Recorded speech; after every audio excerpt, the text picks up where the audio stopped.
Right, for today's project you're going to need a few items. Let's start with a piece of 3-4mm clear acrylic,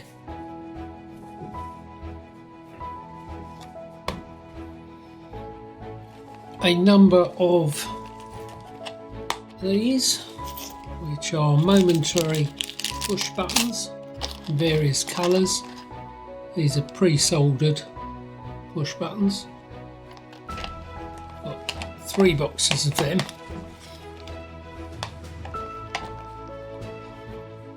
There we go.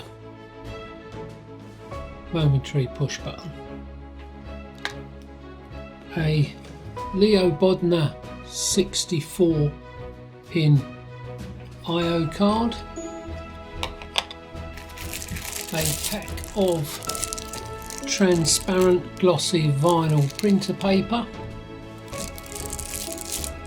and you'll also need access to a K40 laser cutter and obviously a inkjet printer.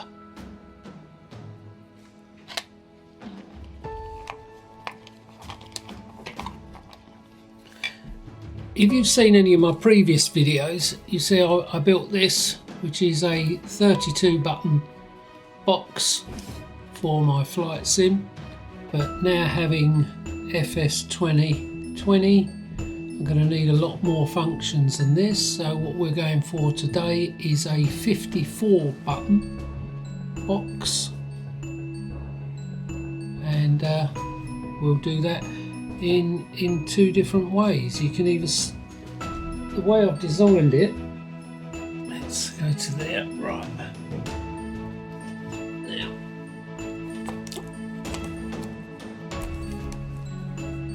These are your cut out sheets. Once you've cut them out on the laser, all the files for cutting, the SVG files and that, I'll leave a link to in the description below.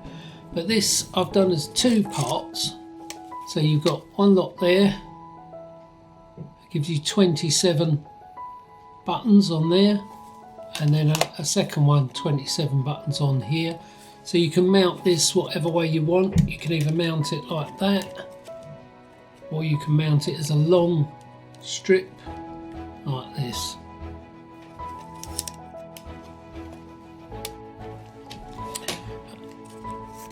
So these are your basic strips here of your 4mm acrylic.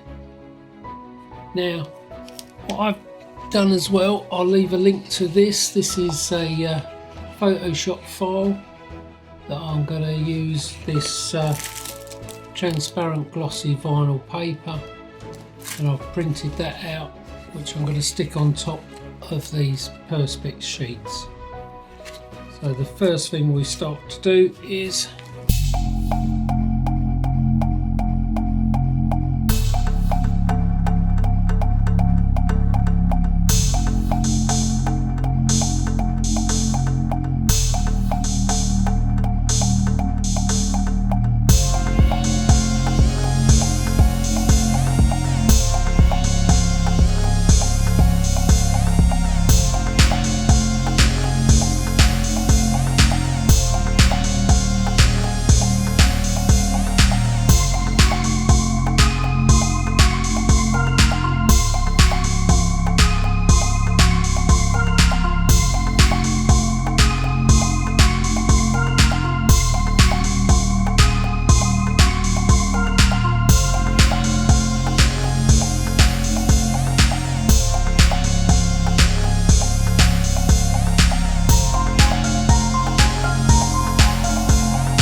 see that.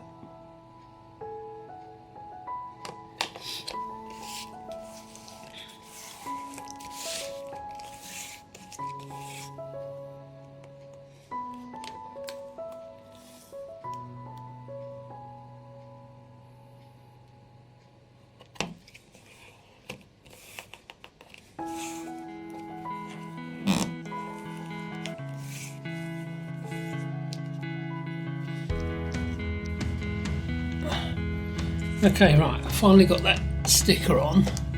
Now mine's slightly out of line, but if you use the two files I'll send you, they should be in sync. The difference is I used a different file to cut my acrylic to what I have done for the template of this, but the two downloadable files are in sync, so you'll find that the lettering and that will match up with the holes. Now with a scalpel, just going to pierce through the holes there, which is where the buttons are going to go in, and cut that plastic away, make it easier for the buttons to go in.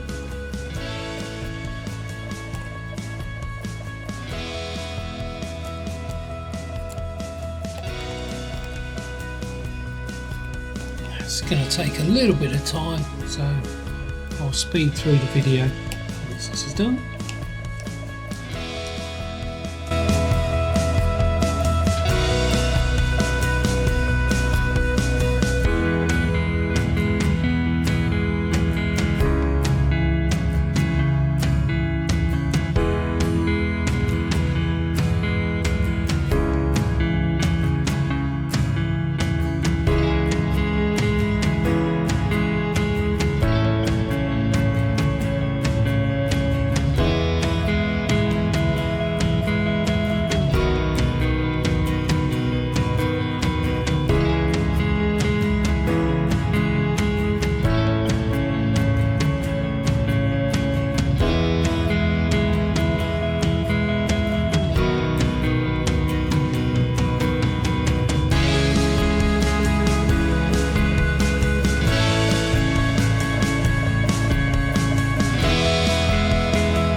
Okay, so there we have it. We have the holes cut out, ready for our switches.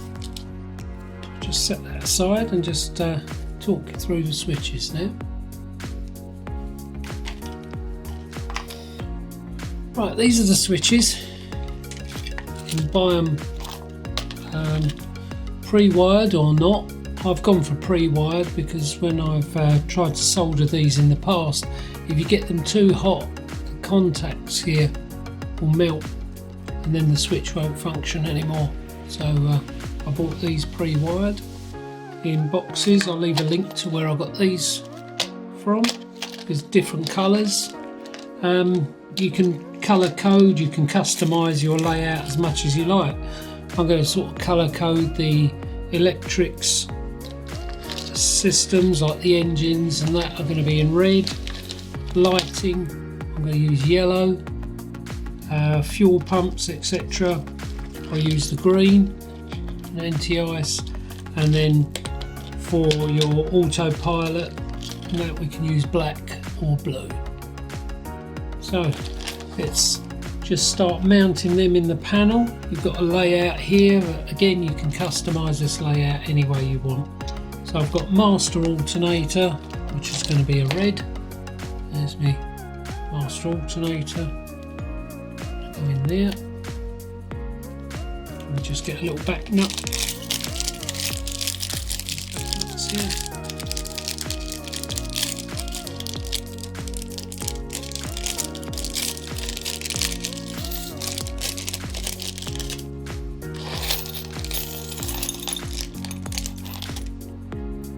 There's a little back nut on the back of that.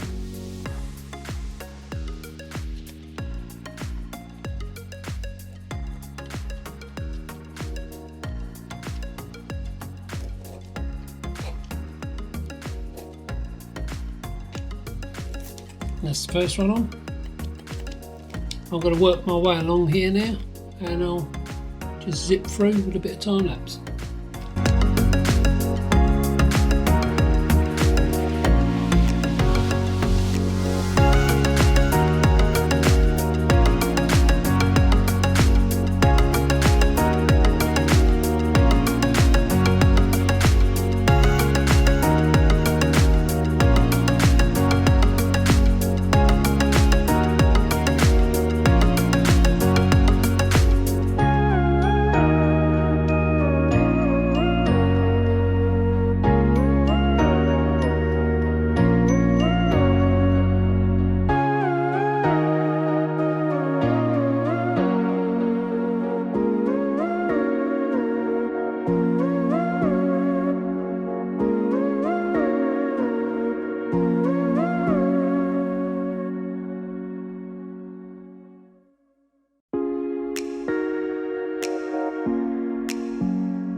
Right, finished populating the board here now.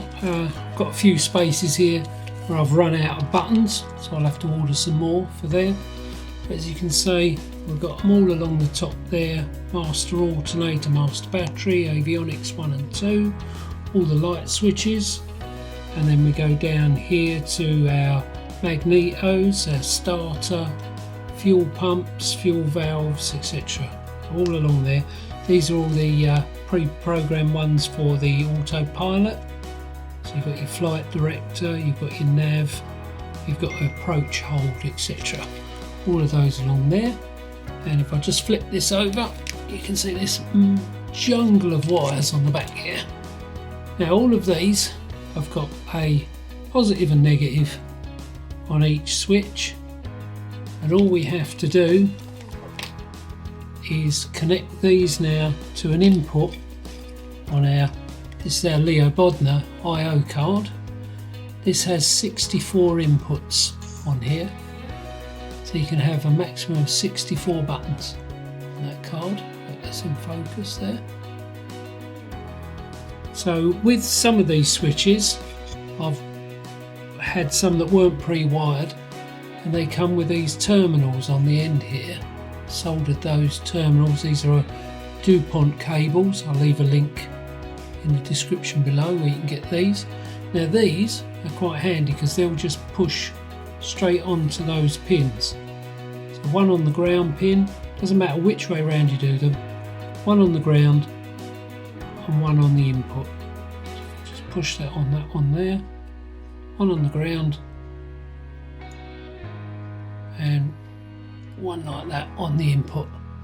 Now you just have to do that for every one of those switches onto that card. Now these switches, these new ones I purchased, have just got soldered ends on them. So what I'm going to have to do is solder to those DuPont cables. Now these, here we go, let's show you a strip here. Here's a strip of DuPont cables. Now these are female to female ends. Now you can use female to female ends, or these are male to female ends. Male there to the female end there. Now these are the ones that got, this is the end that's got to connect to the board, to your Leobodner board, the female ends. So you can either cut these ones, the female to females, or cut males to females. But either way, what you need to do is to take two wires, there's two wires per switch, so strip off two wires there. This is a, see that, male to female, and then I need to strip these back, solder this to one of my switches. So we take a red and a black off of one of the switches there, solder that to that. Once they're joined to there, this end here will go straight onto our I/O board. Okay, there's our I/O board there. So once that's soldered to that, these ends will connect straight onto a terminal on our I/O board. Now I'm going to go through these. I'm not going to bore you with how to solder, so I'm going to solder these all up, and then I'll come back to you once they're all connected. Okay. But just to show you, some of the switches I purchased haven't come with plugs on the end here to connect to our board there. So these ones are all connected. These haven't got plugs on, so I'm going to have to make some up with some DuPont cables here. Now I was going to solder all of these, but going back to my days with telecom,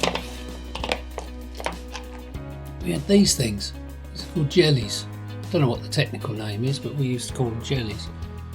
Now I'm going to try and connect up a few of these switches using these, which are quite easy. You've got these jellies, you buy them in bulk load, like the whole box of them there, and a special pair of crimps, crimping them with, but you can use normal pliers. Just get our DuPont cable, get one of our switches here, so do that, those two wires together, you can see that clearly enough. Slip the jelly on, it's got two little holes in the bottom, one wire on each side. Push them in, make sure they're pushed to the top, you can see it through the back, and then using your crimps, squeeze them down, and that will connect those two wires.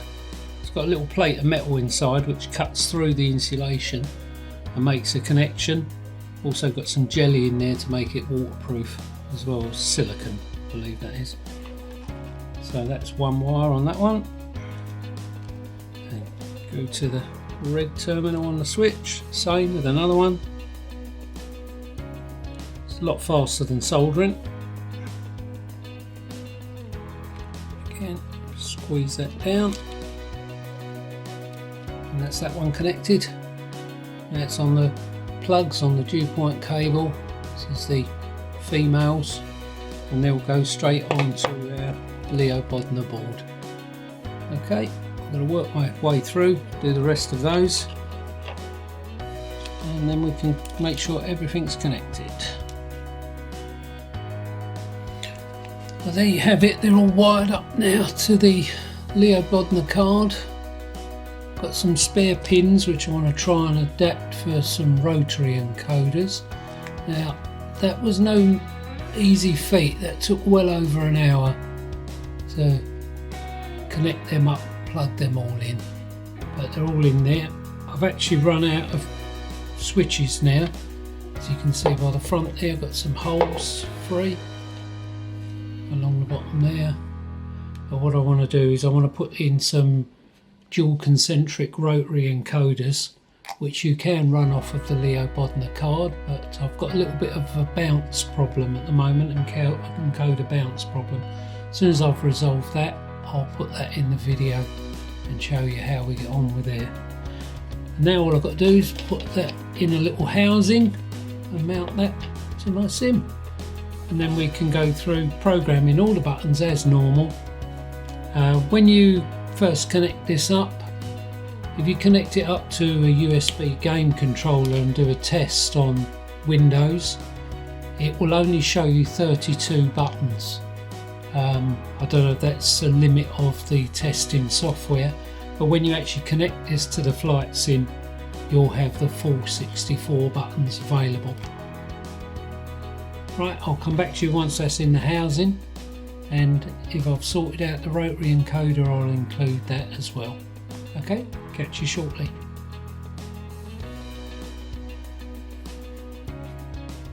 Okay, so yeah, unfortunately the backlighting doesn't work because of the massive amounts of cables involved inside the box. But I'll print off some stickers to go under each functioning switch. And then all that's left to do now, got a USB cable attached. I'll plug that into my PC to run the sim, and then I can program each of these functions, all the buttons on the functions here.